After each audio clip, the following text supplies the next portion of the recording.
Laylatul Qadr est une nuit sacrée, un moment propice pour rechercher la miséricorde et le pardon d'Allah.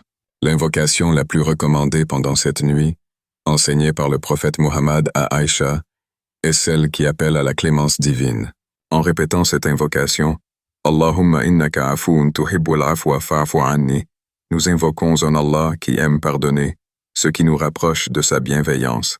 Répéter cette formule, particulièrement pendant la nuit, aide à alimenter notre foi et à renouveler notre engagement envers le chemin de la piété.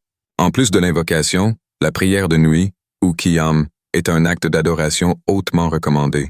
Pendant Laylatul Qadr, prier 2 rakats, puis 2 autres, et enfin conclure par la prière du witr crée un lien spirituel intense.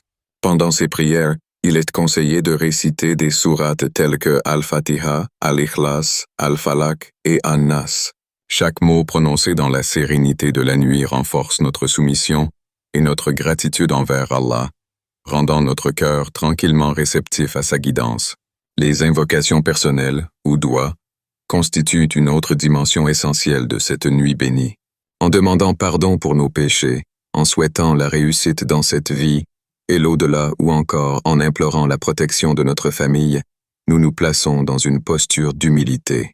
Par exemple, en disant « Ô Allah, pardonne mes péchés, guide mon cœur, protège ma famille, accorde-moi ta miséricorde et fais-moi entrer parmi les gens du paradis », nous exprimons notre volonté d'être des serviteurs engagés, aspirant au bien. D'autres actes recommandés durant Laylatul Qadr incluent la lecture du Coran, qui illumine notre âme, et le dhikr, ce rappel constant de la grandeur d'Allah à travers des phrases comme Subhanallah, Alhamdulillah et Allahu Akbar. La pratique de l'istighfar, en demandant le pardon d'Allah, et les dons aux nécessiteux renforcent également notre connexion spirituelle. Chaque acte de bonté et de dévotion effectué durant cette nuit s'inscrit dans une quête de proximité avec notre Créateur, transformant Laylatul Qadr en un sanctuaire de paix et de rédemption.